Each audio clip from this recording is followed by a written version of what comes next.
NEET 2027 में अब NEET नहीं होगा, ये बात आप मान के चलिए। बहुत सारे बच्चे ऐसे होंगे जो अभी 11th में कुछ और तरह की प्रिपरेशन करते हुए आए होंगे, 12th में पहली बार प्रिपरेशन कर रहे होंगे। बहुत सारे बच्चे ऐसे होंगे जो ड्रॉप ले रहे होंगे और ड्रॉपर्स में बहुत अच्छे से नीट की प्रिपरेशन कर रहे होंगे। लेकिन नीट 2027 तक जो होता था, अब वो नीट नहीं होगा, अब नीट कुछ और होगा। अब नीट बदल चुका है, मैं आपको बता रहा हूं, मैं आपको दिखा रहा हूं, ये समझ लीजिए ये एक वीडियो वार्निंग है। आपने बिल्कुल सही वीडियो पे क्लिक किया है। आप इस चीज को समझिए कि अगले साल जो नीट होने वाला है वो कंप्यूटर बेस्ड होने वाला है। आप सभी लोगों को लग रहा है कि हाँ भाई कंप्यूटर बेस्ड है, टेस्ट फॉर्मेट है, बिल्कुल वही है, नीट 2027 शिफ्ट हो जाएगा। लेकिन नहीं, धर्मेंद्र प्रधान जी ने जाने के पहले, रिजिग्नेशन के पहले ये बात बोल के गए हैं। लेकिन नहीं, सिंपल सी बात नहीं है कि सिर्फ ऑनलाइन से ऑफलाइन हो जा रहा है, बहुत सारी चीजें हैं, चेंज हो रही हैं। आपको यह बात समझनी होगी कि बहुत सारी की चीजों में यह डिफरेंट होता है। मैं आपको कुछ चीजें दिखा भी देता हूं, आपको भी, आप कमेंट करके भी बताइए और कौन कौन सी चीजों में यह अलग हो सकता है। तो सीबीटी जो है ऑफलाइन से काफी अलग होता है। सबसे पहली चीज सॉल्विंग, आपको पेपर सॉल्विंग में पेपर पे ही सॉल्व करना है, क्वेश्चन लिखा है, क्वेश्चन के ऊपर ही सॉल्व करना है। लेकिन ऑनलाइन में आपको क्वेश्चन कंप्यूटर पे होगा, आपके पास एक बुकलेट होगी, उसमें आपको सॉल्व करना होगा। डायग्राम और ग्राफ, डायग्राम और ग्राफ वाले क्वेश्चन में आप डायग्राम पे सॉल्व कर लेते थे, डायग्राम खुद बना, मतलब जो डायग्राम दिया होता था उसी पे बना करके आप सॉल्व कर दिया करते थे। लेकिन इस बार आपको डायग्राम अगर सॉल्व करना है तो पहले पेपर पे ड्रॉ करना होगा। अगर वहीं सॉल्व करना है तो आपको समझना होगा कैसे सॉल्व करेंगे, क्योंकि ये छोटी छोटी चीजें आपको एग्जामिनेशन में तुरंत, आप एग्जाम देकर के प्रैक्टिस थोड़ी कर सकते हैं, आप सीधा नीट पे जाकर के इस चीज की प्रैक्टिस थोड़ी कर सकते हैं। आपको क्वेश्चन को बेटा कॉपी पे लाना या ग्राफ को वहीं पे सॉल्व करना, इस सॉल्विंग की प्रोसेस में बहुत अंतर आएगा। अगर आप देखेंगे डेटा कॉपिंग, अभी तक क्या होता है, आप पेपर के अंदर जैसे आपके पास एक क्वेश्चन लिखा है तो क्वेश्चन में आप डेटा इस तरह से अंडरलाइन कर लेते थे, गोला बना लेते या वहीं बगल में तुरंत लिख लेते थे। इस बार आपको वहां से रीड करके यहां पर डेटा लिखना है।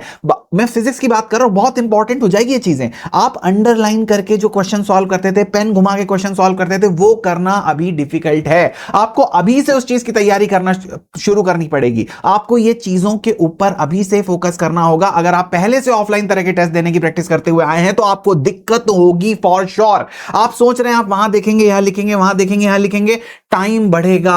आपके पास 180 क्वेश्चन है, हर क्वेश्चन में अगर आपको यह चीज करनी पड़ रही है, आपका टाइम बढ़ेगा। आपका हर क्वेश्चन में 10 से 20 सेकंड बढ़ जाएगा भाई साहब। 180 क्वेश्चंस हैं, अगर आपका हर क्वेश्चन में 10 से 20 सेकंड एक्स्ट्रा लग रहा है, आप खुद जोड़ लीजिए कितने मिनट का आपका नुकसान है। आप ये बातों को समझिए। डेटा कॉपिंग हो गया, हाईलाइटिंग वाला जो पार्ट है, ये सारे पार्ट्स में आपको इशू आने वाला है। तो दिस इज माय बेटा एट मोस्ट, आपको क्या करना चाहिए, ये चीज तो आपको करनी ही चाहिए कि आप ऑनलाइन वाली प्रैक्टिस शुरू करें। कहीं ना कहीं दिन में आप काफी सारी ऑफलाइन बुक्स, डीपीपी सॉल्व कर रहे हैं, ऑफलाइन बुकलेट सॉल्व कर रहे हैं, लेकिन कहीं ना कहीं आप ऑनलाइन डीपीपी जो आपके पास दे रखी है उन्हें सॉल्व करना शुरू करें, टाइमर लगा के सॉल्व करना शुरू करें। तो इन सभी चीजों के लिए आप क्या कर सकते हैं, मैं आपको इन सभी चीजों के सॉल्यूशन बता रहा हूं। डीपीपी सॉल्व करिए, कैसे, पीडीएफ से सॉल्व करना शुरू करिए, है ना, सारी नहीं कुछ चीजें पीडीएफ से सॉल्व करिए, टाइमर लगा करके सॉल्व करना शुरू करिए। तो आपका स्क्रीन से क्वेश्चन देख के सॉल्व करने की प्रैक्टिस होगी, माइंडसेट बनना शुरू होगा कि हाँ भाई स्क्रीन से भी मुझे क्वेश्चन देखने की आदत है। कुछ लोग ऑलरेडी कर रहे होंगे, बहुत अच्छी बात है। डायग्राम और ग्राफ बेस्ड क्वेश्चन स्पेशली इन्हें पीडीएफ से सॉल्व करिए। काफी सारे क्वेश्चन ऐसे होंगे, स्पेशली इन्हें आप पीडीएफ से सॉल्व करना शुरू करिए। डेटा कॉपिंग, हाईलाइटिंग, ये वाली प्रोसेस के लिए भी प्रैक्टिस बनाइए कि आपको जो बायोलॉजी के क्वेश्चन हैं जिन्हें आप डेटा कॉपी करते थे या फिर हाईलाइट किया करते थे या फिर ऐसे अंडरलाइन किया करते थे, हाईलाइट का मतलब अंडरलाइन किया करते थे, उन्हें कैसे सॉल्व करना है, इन सभी चीजों के ऊपर प्रैक्टिस भैया शुरू कर दीजिए, दिक्कत नहीं आएगी। अगर आप ये सब चीजें तो टेस्ट सीरीज बेटा इस बार घर से नहीं होगा, आप ऑफलाइन टेस्ट सीरीज ज्वाइन करिए। ऑफलाइन में भी जो सीबीटी हो रही है, ऑफलाइन में भी कंप्यूटर बेस्ड टेस्ट सीरीज हो रही है। मतलब आपके घर के आसपास कहीं पर ऐसा है जहां कंप्यूटर है, लगा हुआ है, किसी ने सेंटर बनाया, आप वहां जाकर के ज्वाइन करिए। इससे आपका भाई नॉलेज बहुत बढ़ेगा। पहले क्या होता था, घर पे आपने पेपर लगा लिया, पेपर बैठ करके दे रहे हैं, घर पे डिसिप्लिन बन जाता था। लेकिन कंप्यूटर बेस्ड का इंटरफेस अलग होता है, क्लिक करने की बेटा हरकतें अलग होती हैं। उन चीजों के ऊपर फोकस करिए, बिकॉज बेटा वहीं पे आउटपुट निकलेगा। आपको वो चीजों का आइडिया होना चाहिए।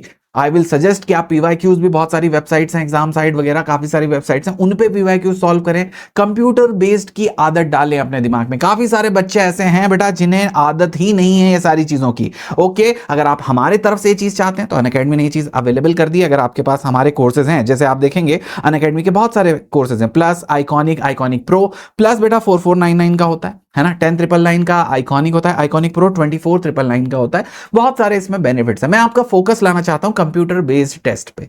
आप अगर प्लस स्टूडेंट हैं तो 4,999 एक्स्ट्रा अमाउंट दे करके कंप्यूटर बेस्ड टेस्ट ले सकते हैं। आइकॉनिक है तो 2,999 दे करके कंप्यूटर टेस्ट ले सकते हैं। और यहां पर 0 एक्स्ट्रा रुपए आइकॉनिक प्रो में आपको मिल जाएगा। ये सभी में बेटा आपके पास बहुत सारे ऑफलाइन सीबीटी आपके पास हो जाएंगे। 70 सेंटर पर, 70 सेंटर्स पे आपके पास वही जो हम बात कर रहे थे, जाएं और जाकर के अवेलेबल वहां पे रहे। आप वहां पर ऑफलाइन टेस्ट दें, माहौल समझें, अपनी आदत बनाएं। ये आदत बनाने के लिए बहुत जरूरी है। 13 आपको बेटा ऑफलाइन ऐसे टेस्ट मिलेंगे और 15 आपको ऑनलाइन आपके पास प्रॉक्टर टेस्ट मिलेंगे जो आप घर पे रहेंगे। अच्छा, टेस्ट का क्या मतलब है? ये 15 जो है प्रॉक्टर टेस्ट क्या होते हैं? आपके घर पे स्क्रीन लॉक हो जाएगी, आप इधर उधर जाके चीटिंग नहीं कर सकते, कैमरा आपका हमेशा ऑन रहेगा, एआई आपको हमेशा देखता रहेगा। आप कभी भी कुछ भी हरकत करेंगे तो वहां पे आप लॉक हो जाएंगे, आप पकड़ा जाएंगे, तो चीटिंग वगैरह आप नहीं कर पाएंगे। तो इस तरह का जो टेस्ट है आपके घर पे 15 होंगे और सेंटर पे जाकर के भी आप 13 टेस्ट है जो कि दे सकते हैं। तो आई थिंक ये बहुत अच्छी चीज है। I think you should go for this one. और इसके अलावा अगर आप प्लस बैचेस में ज्वाइन करना चाहते हैं तो द बेस्ट आपके पास टीम लाइव है 4499 में, है ना भाई साहब। ये पूरा की पूरा बैच है जो 27 मतलब कल से स्टार्ट हो रहा है। ANUP कोड यूज करके आप लॉग इन कर सकते हैं। बाकी आप पूरा मेरी गाइडेंस में रहने वाले हैं। जरा भी आप इधर उधर परेशान नहीं होंगे। आई थिंक आपको बहुत अच्छे से, बहुत बढ़िया अंडरस्टैंडिंग से सारी चीजें मिलने वाली है। सीबीटी पे आप जरूर ध्यान दें, क्योंकि ये बेटा नीट अब वो नीट नहीं रहा जो हम जानते थे। ठीक है, चलिए मिलते हैं क्लासेस में। Bye bye, see you, Tata.